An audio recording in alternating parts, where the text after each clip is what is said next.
Shalom, queridos, sejam muito bem-vindos a mais uma Quarta Viva e hoje nós estaremos compartilhando de mais uma porção da Palavra de Deus. E antes de darmos início à nossa meditação dessa noite, vamos orar?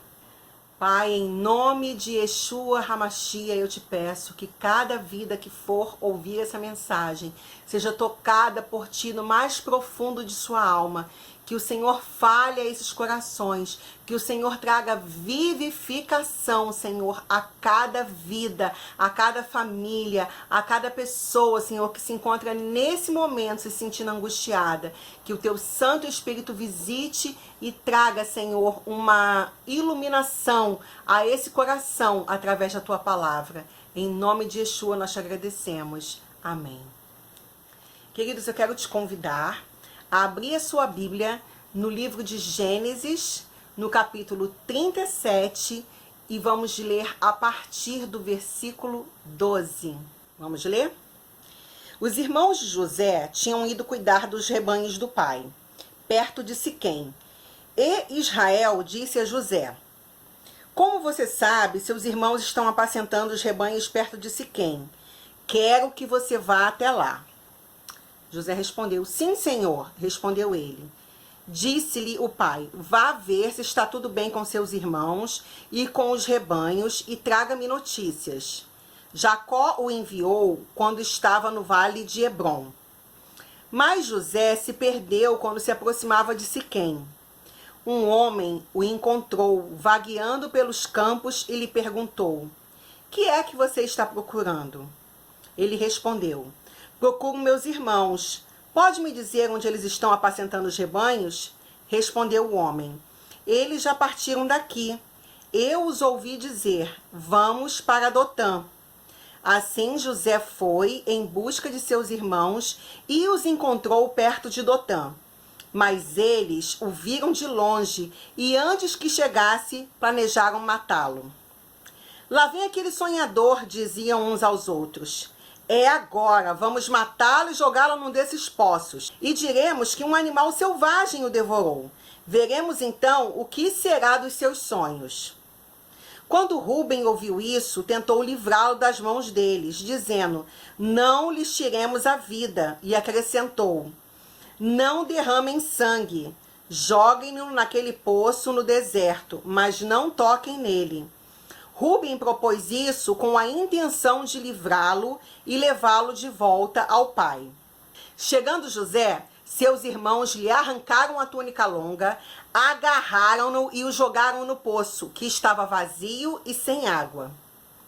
Ao se assentarem para comer, viram ao longe uma caravana de ismaelitas que vinham de Gileade. Seus camelos estavam carregados de especiarias, bálsamo e mirra, que eles levavam para o Egito. Judá disse então aos seus irmãos: que ganharemos se matarmos o nosso irmão e escondermos o seu sangue? Vamos vendê-lo aos ismaelitas, não tocaremos nele, afinal é nosso irmão, é nosso próprio sangue. E seus irmãos concordaram. Quando os mercadores ismaelitas de Midian se aproximaram, seus irmãos tiraram José do poço e o venderam por 20 peças de prata aos ismaelitas, que o levaram para o Egito. Quando Rúben voltou ao poço e viu que José não estava lá, rasgou suas vestes e, voltando a seus irmãos, disse: o jovem não está lá, para onde irei agora? Então eles mataram um bode, mergulharam no sangue a túnica de José e mandaram ao pai com esse recado: achamos isso, veja se é a túnica do seu filho. Ele a reconheceu e disse: é a túnica do meu filho. Um animal selvagem o devorou. José foi despedaçado. Então Jacó rasgou suas vestes, vestiu-se de pano de saco e chorou muitos dias por seu filho. Todos os seus filhos e filhas vieram consolá-lo, mas ele se recusou a ser consolado, dizendo: não, chorando descerei à sepultura para junto de meu filho. E continuou a chorar por ele. Nesse meio tempo, no Egito, os midianitas venderam José a Potifar, oficial do faraó e capitão da guarda. Amados, a palavra que nós vamos dividir essa noite fala sobre poços, sobre fundo do poço, sobre esses momentos da vida que a gente não entende, mas que é assim que a gente se sente em determinadas situações. No fundo do poço. Quem é que já não usou essa frase? Quem é que já não falou essa frase um dia? Ah, eu tô me sentindo sufocada, ah, eu tô me sentindo no fundo do poço, ah, nada mais faz sentido, tá tudo perdido, eu tô no fundo do poço. Pensa bem sobre o que nós acabamos de ler agora. Vamos pensar sobre José. José, ele nem viu o ataque acontecer. Ele nem viu ele nem entendeu o que estava ocorrendo ali. Naquele dia, foi um dia normal, como todos os outros. José acordou, deve ter tomado seu café, e foi ali conversar com o pai. O pai deu a ele uma tarefa e ele foi de imediato, com o coração pronto, obedecer o pai. Ele não saiu da cama naquele dia e pensou assim: ah, eu acho melhor eu colocar hoje uma roupa bem resistente, porque hoje eu vou ser jogado no poço. Ninguém levanta da cama pensando isso. Ninguém levanta da cama pensando assim: ah, que ótimo, hoje eu vou receber um diagnóstico que eu tô com um problema de saúde. Ai, que ótimo, deixa eu levantar aqui porque hoje eu vou receber uma notícia de que eu vou perder meu emprego. Nenhum de nós acorda com um pensamento na nossa cabeça de que alguma coisa ruim vai acontecer. Mas às vezes, coisas inesperadas nos atacam. Assim como os irmãos de José foram contra ele, atacaram ele, ele nem sabia, nem se deu conta ali do que estava acontecendo. Quando ele deu por si, ele estava ali já encolhidinho ali, com os pés e as mãos amarrados e dentro do poço. Aquele ataque pegou José desprevenido, assim como muitas situações na nossa vida. Muitas situações já me pegaram desprevenidas e eu acredito que muitas situações já pegaram você desprevenido também. O poço de José estava vazio e sem água. Talvez o seu poço tenha vindo de uma notícia de um desemprego. Talvez o seu poço tenha vindo de uma traição. Talvez o seu poço tenha vindo de um diagnóstico de uma enfermidade. Talvez o seu poço tenha vindo de um abandono. Talvez o seu poço tenha vindo de alguém em quem você confiou e que traiu sua confiança. De alguém que arrancou algo precioso de você contra a sua vontade. De alguém que mentiu, que te bajulou, que te enganou e que depois te jogou para escanteio como se você não fosse nada. Talvez o seu poço tenha sido um acidente, algo que você não teve culpa, mas que mesmo assim faz com que você se sinta culpado. José foi jogado em um buraco e foi deixado ao léu. Talvez o seu fundo de poço seja cada uma dessas coisas que eu mencionei agora acima. Um desemprego, um abandono, uma traição, uma enfermidade, uma mentira.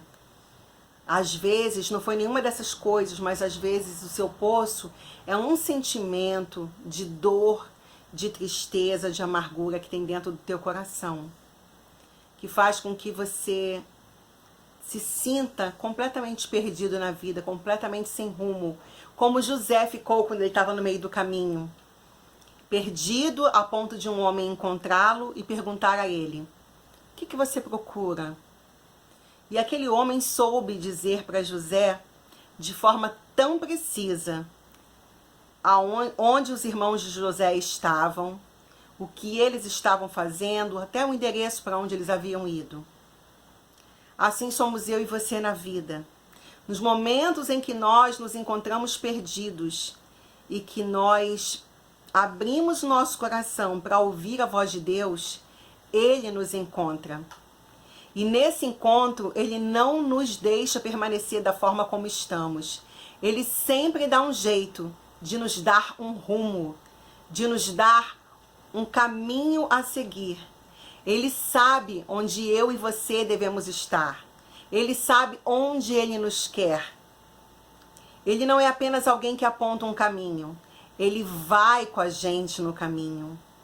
E esse caminho que o próprio Deus determinou para que nós andássemos nele, seguíssemos nele e fôssemos guiados por ele, esse caminho chama-se Yeshua, o Filho de Deus, que talvez você conheça pelo nome de Jesus. Eu gosto muito de chamar Yeshua pelo nome judaico dele, porque ele é judeu. Então, Yeshua, ele sempre dá um jeito de nos encontrar.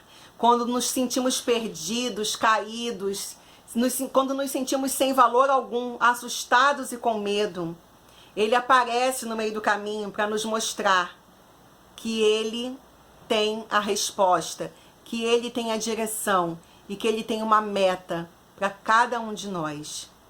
Às vezes você pode estar pensando assim: eu já me machuquei tanto, eu já me arrebentei tanto nessa vida, que a única coisa que eu quero agora é não me machucar mais, é não me arrebentar mais.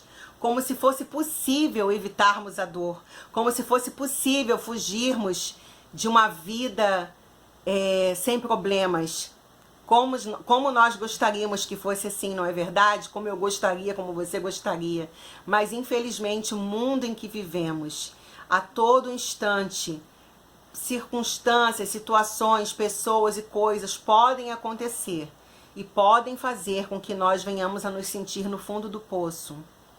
Mas o fundo do poço não é o fim da história.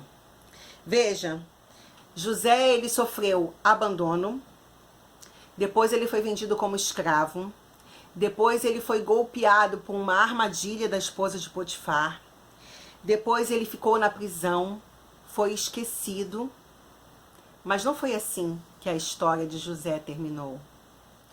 Todas as vezes que eu não estou bem, ou todas as vezes que eu passo por algum momento difícil na minha vida, eu sempre gosto de pensar nas escolhas que a gente tem. E José é um modelo perfeito de escolhas sábias, de escolhas corretas.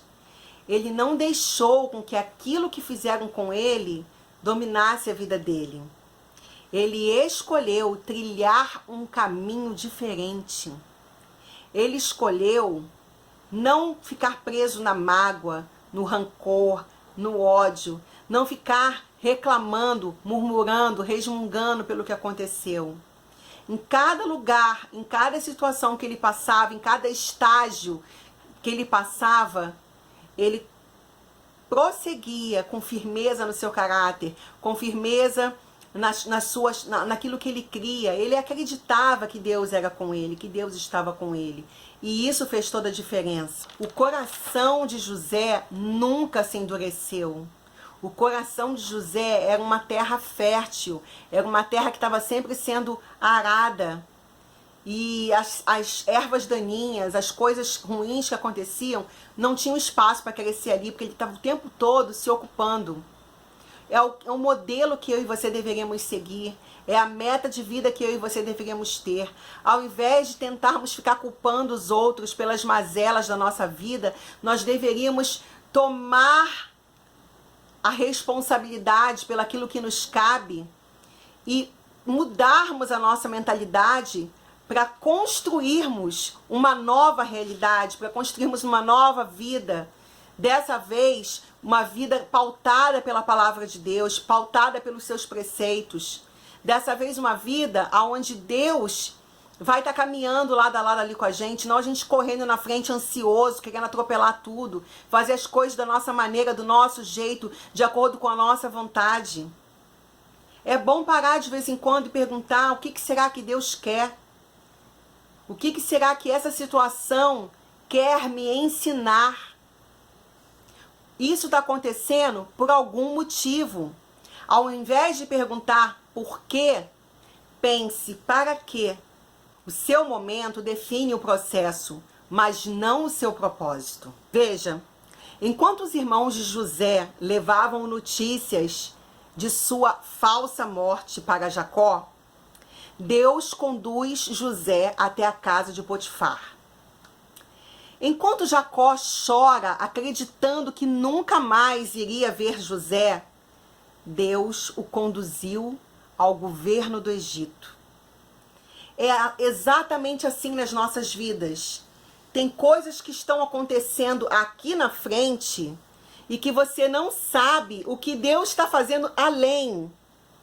Você está vendo só aqui, porque a nossa visão é limitada. Nós somos limitadas pelo tempo, pelo espaço, por tudo. Deus não, ele vê lá na frente, porque Deus não é preso a tempo, Deus não é limitado pelo tempo, Deus não é limitado por horas. Ele é o Senhor de tudo, ele governa todas as coisas. Tudo está debaixo do seu governo, do seu poder, do seu senhorio. Você só precisa se lembrar disso. E é o que eu venho fazer aqui nessa noite. Eu quero te lembrar que essa situação que você está passando, que você pensa que é o fundo de um poço, na verdade é apenas o degrau que Deus está usando para te levar para outro patamar, para águas mais profundas com Ele. O poço de José estava seco, não tinha água. Mas Deus, quando Ele te levar para além, para outras situações onde Ele quer colocar você, Ele vai fazer você mergulhar com Ele em coisas muito profundas. Se agarra nessa palavra. Talvez você esteja dizendo assim, você não sabe o que eu perdi. Você não sabe o que foi que acabou na minha vida. Você não sabe o casamento que eu perdi. Meu marido me deixou, minha esposa me deixou. Você não sabe, meu filho saiu de casa, minha filha saiu de casa. Você não sabe de nada, eu perdi meu emprego. Você não sabe o que é isso. Querido, pode acreditar. Eu sei. Mas Deus sabe muito mais ainda, porque Ele está com você nesse momento. Você não está passando por isso sozinho. Você não está passando por isso sozinho e nem sozinha. Porque acredite em mim, se você estivesse só, você já teria sucumbido há muito tempo. Deus, Ele está com você. Algumas perdas que Deus está permitindo com que aconteçam na sua vida, fazem parte do processo. Parte do processo de Deus para te conduzir para o propósito maior que Ele tem para você. Por isso, não reclame das coisas que Deus está tirando da sua vida. Não reclame das coisas que Ele tirou da sua vida. Olha, José governou a casa de Potifar. Governou a prisão, para depois governar o Egito. Esse foi o processo. O rei Davi, primeiro, apacentou as ovelhas do seu pai, para depois reinar em Israel. O que você está passando agora e o que você está fazendo agora pode até não fazer sentido algum para você, mas Deus está te moldando para algo ainda maior que virá. Por isso, não reclame das coisas que Deus tem tirado da tua vida. Eu quero que você guarde essa palavra para a gente encerrar. O mestre de obras, primeiro, tira o entulho para depois começar a construção. Deus é aquele que começou a boa obra na sua vida. E Ele é fiel para completá-la. Que Ele fale ao teu coração, que a tua fé seja reanimada essa noite. Entrega o teu caminho ao Senhor, confia nele e Ele tudo fará. Um beijo no teu coração, até a próxima Quarta Viva. Que Deus te abençoe e que Ele fale com você.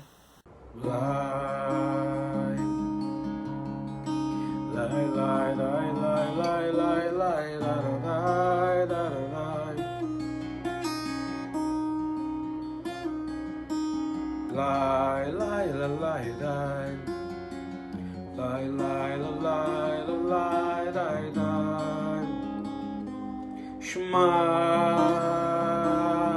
Israel Adonai Eloheinu Adonai Echad Baruch Shem Kevod Malhuto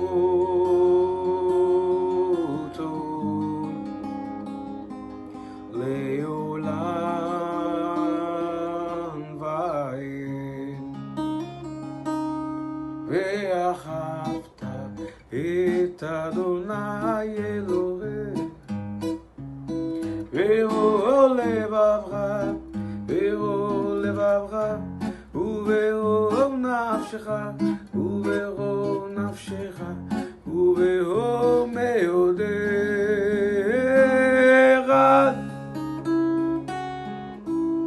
Yeshua foi perguntado qual era o maior de todos os mandamentos e ele disse: Shema Israel, Adonai Eloheinu, Adonai Echad, ouve Israel, o Eterno é o nosso Deus, o Eterno é um. Elohim, Ele e o Pai são um, e nós, quando estamos cheios do Teu Espírito, somos um com Ele e um com o Pai. Ele faz habitação em nós.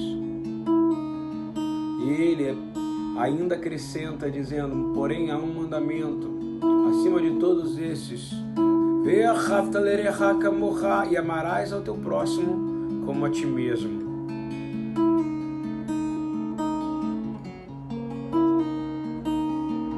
E amarás o Eterno teu Deus de todo o coração, de toda a tua alma, de todo o teu poder.